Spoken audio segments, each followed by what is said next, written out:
Bonjour à tous, c'est Sandy, on se retrouve pour le point du milieu de semaine sur les actions.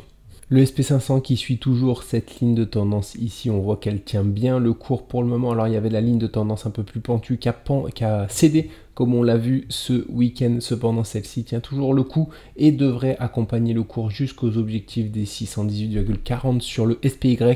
L'ETF du SP500, sachant que si cette ligne de tendance en tout cas cède, on pourrait rejoindre de nouveau ici cette zone là, l'ancienne résistance du triangle ascendant au 564,20. Cependant c'est pas à privilégier du tout, hein. On a toujours de bonnes chances d'atteindre les 618,40. On a je crois 81% de chances d'atteindre ces objectifs avant Noël, en tout cas avant le 22 novembre 2024. Donc pour le moment on est toujours dans ce scénario haussier et on devrait rebondir à chaque fois qu'on atteint cette ligne de tendance. En tout cas c'est ce qu'il faut privilégier pour le moment sur le SP500.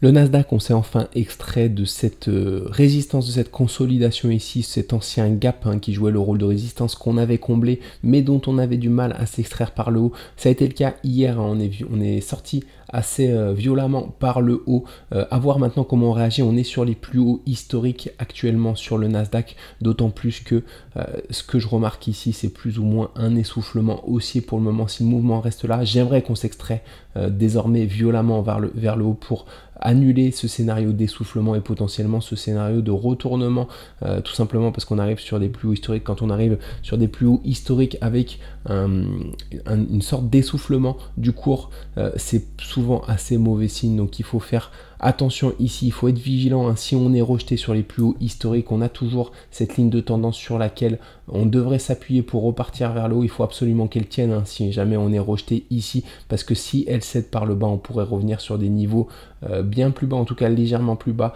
sur le Nasdaq, et annuler ce scénario haussier, hein, suite à la sortie de cette figure qui nous laissait entrevoir des objectifs bien plus haussiers, hein. Pour le moment, je suis un petit peu déçu par ce que propose le Nasdaq.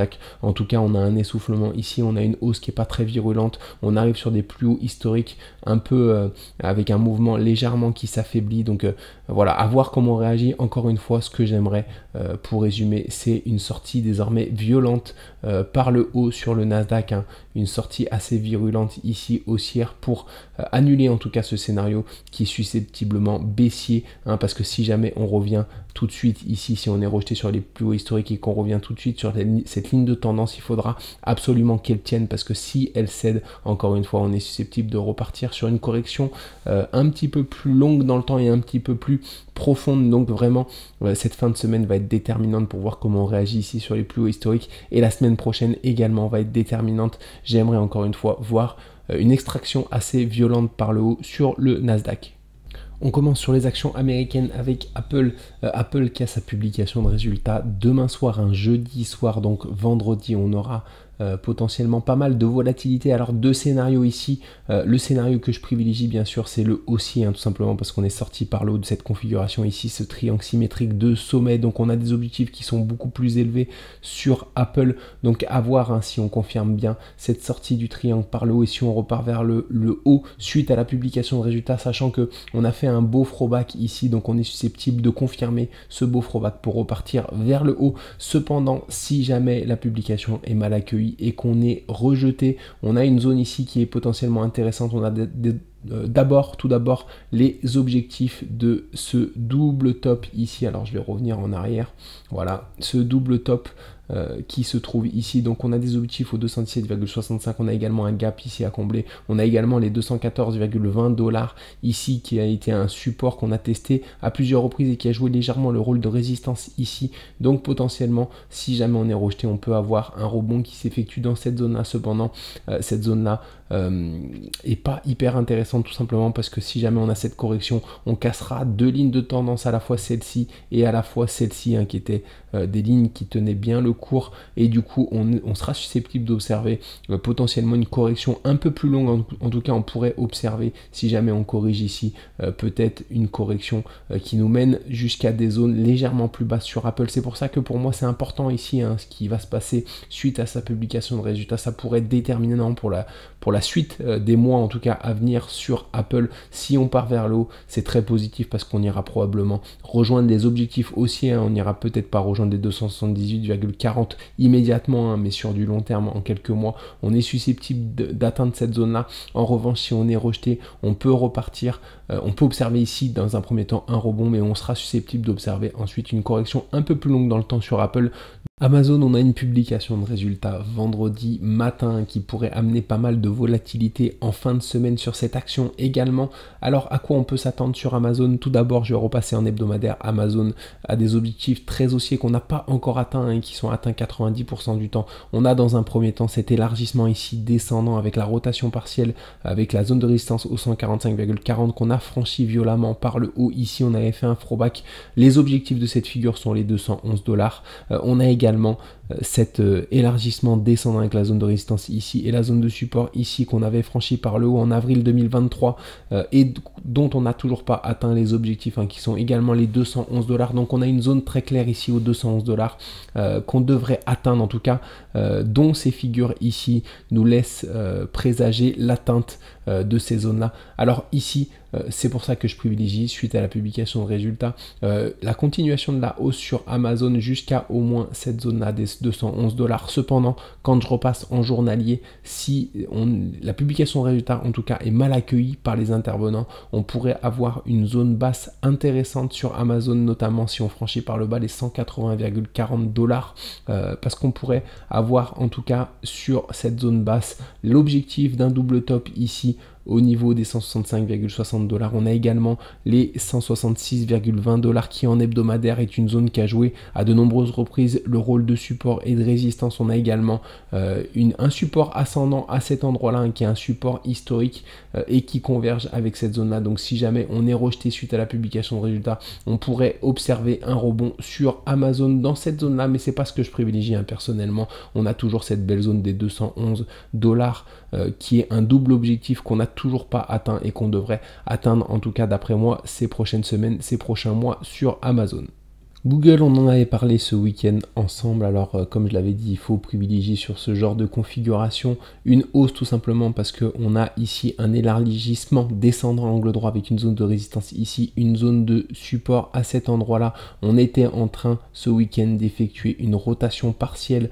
Ici, quand on effectue la rotation partielle, on a 3 chances sur 4, une fois qu'on revient sur la résistance, de repartir vers le haut. Ça semble être le cas parce qu'on a franchi par le haut cette résistance hier. On a la publication de résultats qui a eu lieu hier soir et comme on voit ici, on semble aujourd'hui ouvrir sur des niveaux bien supérieurs. Donc on n'aura pas de mal à atteindre des objectifs, en tout cas d'après moi, de cette configuration, de cet élargissement descendant à angle droit si jamais la publication de résultats est bel et bien accueillie ici sur Google et qu'on repart vers le haut. Alors si jamais on avait corrigé, je m'attendais à un rebond potentiel sur cette zone là qui était intéressante. Cependant, au vu là de l'ouverture, de la prévision d'ouverture du cours, je pense pas que ce soit une zone qu'on atteigne, à moins qu'il y ait énormément de volatilité, mais ça me paraît assez peu probable, en tout cas sur Google, qui devrait aller rejoindre dans les semaines à venir, en tout cas les objectifs de cette configuration et du coup les plus hauts historiques à cet endroit là autour des $190.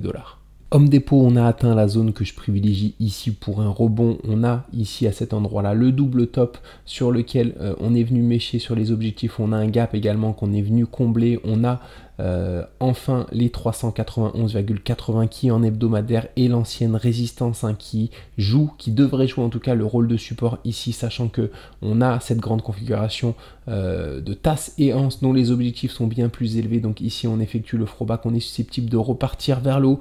Quand je repasse en journalier, on est sur une belle zone. Alors pourquoi je ne suis pas rentré sur cette zone là? Tout simplement parce j'ai pas mal d'opportunités également sur le marché américain en ce moment avec d'autres actions, hein, et j'étais complet au niveau de mon portefeuille, donc j'ai été contraint de laisser passer cette opportunité.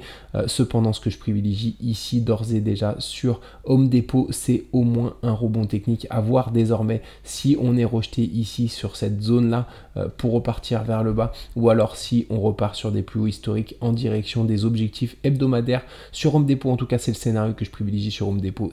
Nvidia, on est toujours en direction d'un double objectif situé aux $170, hein, l'objectif dans un premier temps d'un double bottom à cet endroit-là ici qu'on a franchi par le haut sur la séance du 8 octobre qui nous mène au 169,80. On a également cette figure ici, cet élargissement descendant avec la zone de résistance ici, la zone de support ici qu'on a franchi par le haut. On est venu faire un throwback et on part en direction également autour des 170 $.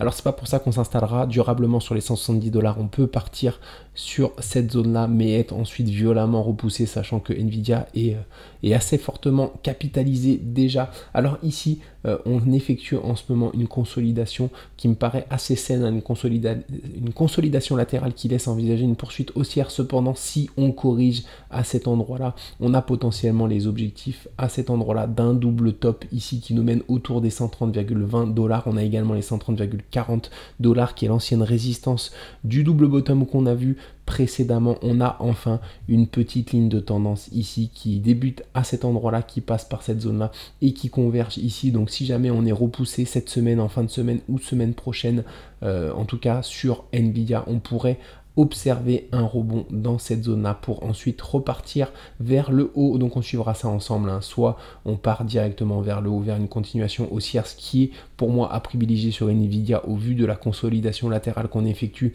soit on corrige, et si on corrige on aura potentiellement une belle zone d'accueil ici pour accueillir le cours en vue d'un rebond haussier.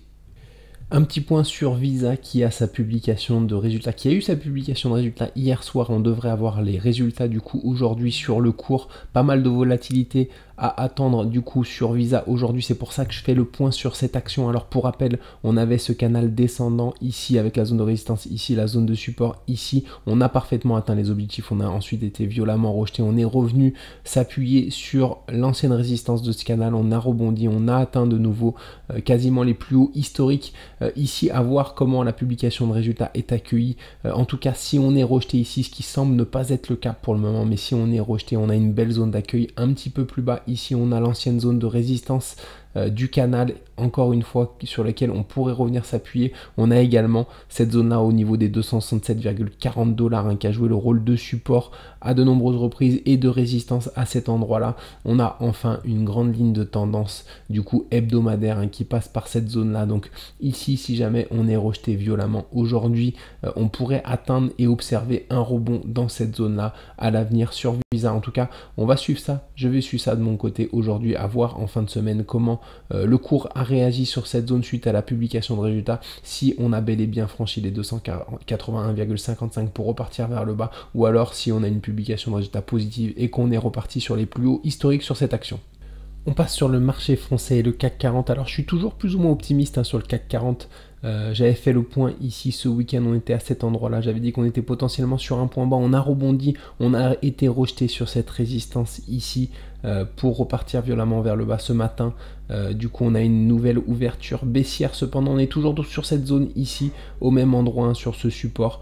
On est susceptible d'aller chercher également légèrement plus bas sur le PX1GR qui est le CAC 40 avec dividendes réinvestis. On est susceptible d'aller chercher les 22 890 ici avant de repartir d'après moi vers le haut, mais je pense vraiment qu'on est proche d'un point bas sur le CAC 40. En tout cas, la configuration ici latérale, la consolidation latérale me laisse envisager une poursuite de la hausse et un rebond imminent sur l'indice français. On va voir si cela se confirme en fin de semaine. D'après moi, c'est la zone des 22 890 qui va être déterminante ici. Si jamais on vient la chercher, on est susceptible d'avoir un rebond. En tout cas, si cette zone actuelle des 23 100 ne tient pas, ce qui pour le moment est le cas, hein, elle tient assez bien pour le moment. Donc à voir comment on clôture ce soir. Mais si jamais on est rejeté et qu'on revient ici autour des 22 890, je pense qu'on pourrait observer dans cette zone-là un rebond sur le CAC 40. À voir ensuite si on repart définitivement vers le haut ou alors si on galère toujours à passer cette zone-là, hein, cette double résistance à la fois des 24 000 sur le PX1GR et à la fois cette résistance légèrement descendante, hein, sur laquelle on est constamment rejeté. Donc là, on a une zone qui est difficile à franchir sur le CAC 40, à voir si on s'en libère définitivement ou pas, si jamais on revient de nouveau dans cette zone-là. Air Liquide, on l'avait analysé ensemble ce week-end, on était sur cette zone-là, à la fois sur le support des 167,64 et des 166,5 €.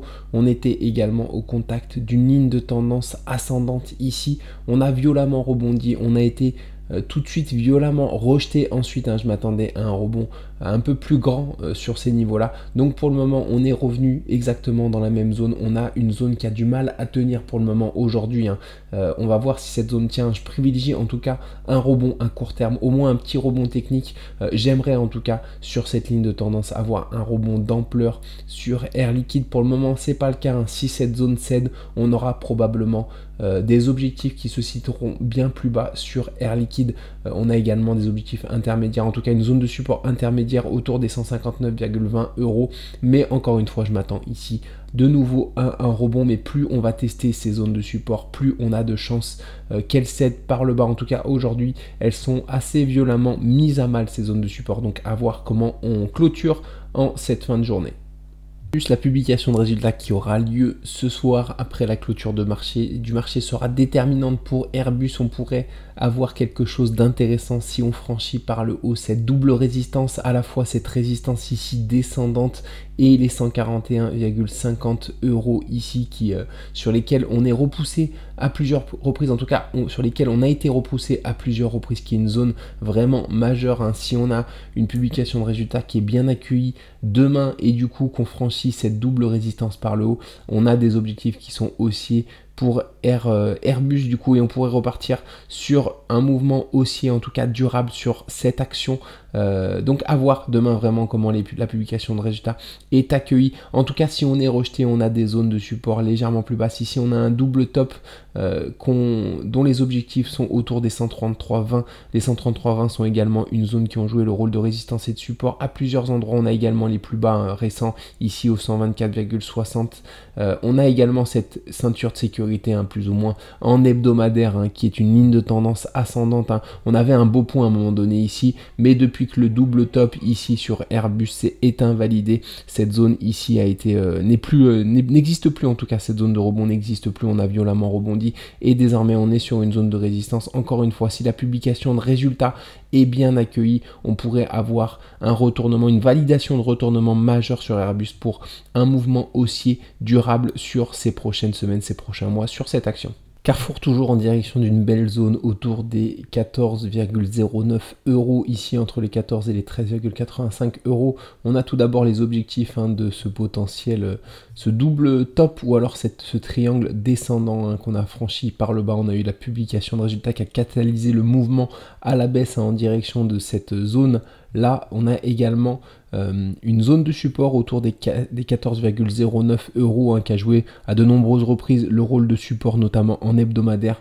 On a enfin une petite ligne de tendance ici qu'on fait débuter ici, qui passe par ici et qui rejoint cette zone là. Donc on pourrait observer au moins un petit rebond technique dans cette zone là, et si on a un rebond d'ampleur, en tout cas on pourrait valider ici une grande figure de retournement avec une épaule tête, épaule inversée. On aura ensuite la ligne de coup autour des 16 € si jamais on la franchit à la hausse, ou du moins même si jamais on revient au contact de cette ligne de coup, on aura de fortes chances de la franchir à la hausse et de repartir sur un mouvement d'ampleur haussier sur cette action. C'est pour ça que c'est une zone très intéressante auquel il faut s'y intéresser en tout cas à cette zone autour des 14 € sur Carrefour, parce qu'on pourrait avoir un beau rebond, en tout cas un beau mouvement ensuite haussier de plusieurs semaines. Capgemini, on a eu la publication de résultats ce matin avant l'ouverture des marchés. Comme vous pouvez le voir, on est sanctionné directement. La publication de résultats est mal reçue. Donc ici, on avait une belle zone sur laquelle on pouvait observer un rebond. On a légèrement rebondi, mais suite à la publication de résultats, c'est une zone qu'on traverse violemment désormais à la baisse. C'est pour ça que j'aime pas me positionner avant les publications de résultats, parce que certes on peut avoir des grosses hausses comme on a vu sur Tesla et sur d'autres actions récemment suite aux publications de résultats, notamment quand on est sur des belles zones de support. Par contre, quand ces belles zones de support cèdent avec les publications de résultats, on a des violentes décharges, en tout cas, sachant que les publications de résultats, souvent les mouvements sont assez aléatoires. D'après moi, on a peu de logique à ce moment-là. On a souvent des excès à la fois à la hausse et à la baisse. On essaye de profiter souvent des excès à la baisse, mais ici, comme on peut le voir, on était déjà sur notre zone juste avant la publication de résultats. Donc on a eu une violente décharge ici. Cette zone n'est donc plus valable. En revanche, si on arrive ce soir avant la clôture des marchés autour de cette zone là, on a plusieurs convergences ici. On a à la fois un support descendant qui arrive dans cette zone là, donc du coup, et qui qui est assez pentue, donc si jamais on n'arrive pas aujourd'hui ou demain ou en fin de semaine sur cette zone-là, elle ne sera plus valable, on n'aura plus assez d'éléments pour un rebond. On a également les 156 € qui sont une zone de support du coup en hebdomadaire, quand je passe le graphique en hebdomadaire, c'est une zone sur laquelle on a rebondi ici, et 2 fois à cet endroit-là et à cet endroit-là. Et enfin, on a également une dernière zone ici. Ah oui, c'est le canal. Le canal, hein, quand je fais passer cette zone ici, que je délimite en tout cas la résistance et que je la réplique, je la duplique en tout cas sur le support. C'est une sorte de zone imaginaire, mais on a souvent des rebonds, hein, sur ce genre de point-là. Donc, elle converge avec les 156 € et avec le support descendant qu'on a vu en journalier ici. Donc, on pourrait observer un petit rebond si on vient sur cette zone-là. Cependant, je ne pense pas me positionner sur cette opportunité-là, même si, d'après moi, si on l'atteint ce soir, on aura un excès de négativité, en tout cas sur Capgemini, on pourrait observer un rebond dans les prochains jours sur cette action, mais en ce moment je suis complet, il y a pas mal d'actions américaines, hein, des moyennes et des grosses capitalisations qui sont arrivées sur des points intéressants et sur lesquels je suis rentré en position, donc malheureusement j'ai plus vraiment de cartouches pour rentrer sur Capgemini si jamais on propose un beau point ici, mais il y aurait quelque chose de potentiellement intéressant si on arrive encore une fois ce soir ou en fin de semaine autour de cette zone là pour, en vue d'un rebond en tout cas, haussier, au moins d'un rebond technique haussier sur l'action Capgemini.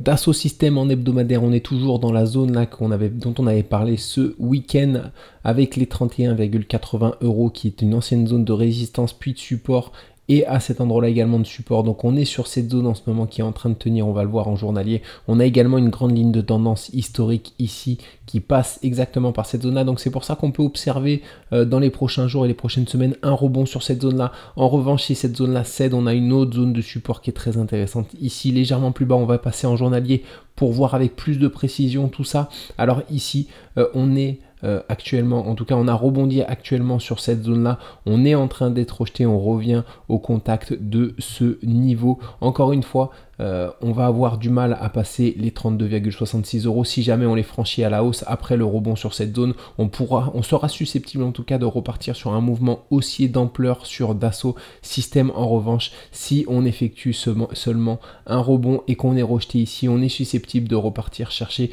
une autre zone légèrement plus bas qui est l'objectif à la fois d'un double top ici à cet endroit là qui converge autour des 28,34 €. On a les 28,10 € et les 27,41 € qui sont deux zones de support qu'on a vu en hebdomadaire également. Donc ici on a vraiment une belle zone d'accueil sur laquelle on pourrait voir un beau rebond si jamais encore une fois on est rejeté ici, hein. Il faudra voir ici si on a bel et bien un rebond, notamment si quand on arrive sur cette ligne de tendance, on est susceptible encore une fois d'avoir un rebond supplémentaire pour revenir au moins sur les 32,66 € après avoir comment on réagit ici sur les 32,66 €. Est-ce qu'on fait seulement un throwback, un pullback en tout cas de cette grande figure avant de repartir vers le bas, ou alors est-ce qu'on réintègre directement et qu'on repart sur une future figure potentielle de retournement sur Dassault Systèmes? Ça reste à voir, on va surveiller en tout cas ça, on va surveiller la manière avec laquelle on réagit sur cette zone-là, sur Dassault Systèmes qui est une zone très très importante d'après moi sur cette action. Bouygues, je suis toujours dans l'attente de la publication de résultats qui aura lieu mardi prochain sur cette action avant l'ouverture des marchés. Si jamais on corrige, hein, on a une magnifique zone ici encore une fois. C'est potentiellement une zone sur laquelle je vais entrer en position ici sur Bouygues parce qu'elle est vraiment très belle. On a tout d'abord les objectifs d'un double top ici qui nous mène aux 27,46 €. On a enfin deux supports hebdomadaires. On a un premier support, une première ligne de tendance ici ascendante comme vous le voyez qui vient dans cette zone là. On a également l'ancienne ligne de coup d'une épaule tête épaule à cet endroit-là, hein, dont on était sorti à la hausse et qui a ensuite été à l'origine d'un mouvement haussier au sein d'un canal ascendant, hein, qu'on a cassé par le bas et dont on a déjà atteint les objectifs. Si on arrive sur cette zone-là, on est susceptible d'observer un beau rebond. Donc ça va être intéressant de voir mardi prochain comment est accueillie la publication de résultats. Est-ce qu'on revient chercher cette zone-là? Je pense que si on revient chercher cette zone-là, on aura probablement en tout cas un beau rebond sur cette action Bouygues. C'est ce que je privilégie en tout cas si on arrive ici. En revanche, si la publication de résultats est bien accueillie, on sera susceptible de partir sur une figure de retournement qui est située légèrement plus haute, peut-être une future grande épaule tête, épaule inversée. Donc on aura le temps de regarder ça ensemble. En tout cas, ce sera une figure qui potentiellement durera un petit moment, en tout cas avant de finir sa construction, avant de finaliser sa construction. Mais encore une fois, c'est sur cette zone là qu'il faut absolument focaliser sur Bouygues. Si on atteint cette zone là, on aura d'après moi une merveilleuse opportunité en tout cas de rentrer dans un beau train, dans un beau futur train haussier sur l'action Bouygues. Michelin, on approche tout doucement de la zone très intéressante que j'ai identifiée récemment sur Michelin. Alors on a tout d'abord les objectifs de cette petite configuration, ce drapeau ici qui nous mène aux 30,46 euros. On a également les 30,26 euros qui est une zone de support à cet endroit là, puis de résistance ici à plusieurs reprises et qui pourrait jouer le rôle de support ici. On a enfin cette ligne de tendance ascendante en hebdomadaire. Quand je passe en hebdomadaire, vous allez la voir, elle débute ici, elle passe par ce point là et elle arrive dans cette zone là également. Donc ici je m'attends au moins à un rebond technique une fois qu'on va arriver sur cette zone là sur Michelin. Alors est-ce qu'on va faire un rebond technique avant de repartir une nouvelle fois vers le bas, ou est-ce qu'on va au moins repartir, retester en tout cas l'ancien support du double top? C'est ce à quoi je m'attends en tout cas, c'est cette zone là, là où j'ai prévu de prendre des bénéfices. En tout cas, si jamais on a bel et bien ce rebond technique, c'est cette zone là que je joue, en tout cas que je vise sur ce trade là. On va voir dans les prochains jours et les prochaines semaines si on rebondit bel et bien en tout cas sur cette zone. En tout cas, c'est ce que je privilégie. C'est vraiment une très belle zone pour moi sur les actions françaises avec Bouygues. C'est l'une des plus belles zones qu'on peut voir en ce moment sur les actions françaises. La publication de résultats intervient demain matin également sur Total Energy. Donc ici, pour rappel, je m'attendais à un rebond une fois qu'on était revenu tester l'ancienne résistance de ce canal descendant. Ici, on était violemment sorti par le haut de ce canal. On est revenu faire un throwback. Je m'attendais à repartir vers le haut pour atteindre les 67,40. On tarde à repartir vers le haut. Je suis sorti de position sans perte ni gain ici, tout simplement parce qu'on latéralisait et qu'on avait la publication de résultats qui intervient en fin de semaine. Du coup, à voir comment la publication de résultats est accueillie. Je m'attends à un rebond, honnêtement, c'est ce qu'il faut privilégier. On a fait un beau throwback ici. Il faut s'attendre à un rebond en vue d'aller chercher les objectifs de ce canal descendant. C'est ce que je privilégie d'après moi, mais par contre, encore une fois, au niveau des publications de résultats, parfois on a des mouvements assez aléatoires, que ce soit à la hausse ou à la baisse. Donc si on a cette zone de support qui cède, on est susceptible de revenir chercher au moins les 56,76 euros ici qui seront synonymes potentiellement de double top. On a également des zones de support bien plus bas sur Total Energy. On va suivre ça en tout cas en fin de semaine, voir comment on réagit à la publication de résultats, si on se met en direction tout de suite des objectifs ou alors si on est rejeté pour aller chercher un niveau légèrement plus bas.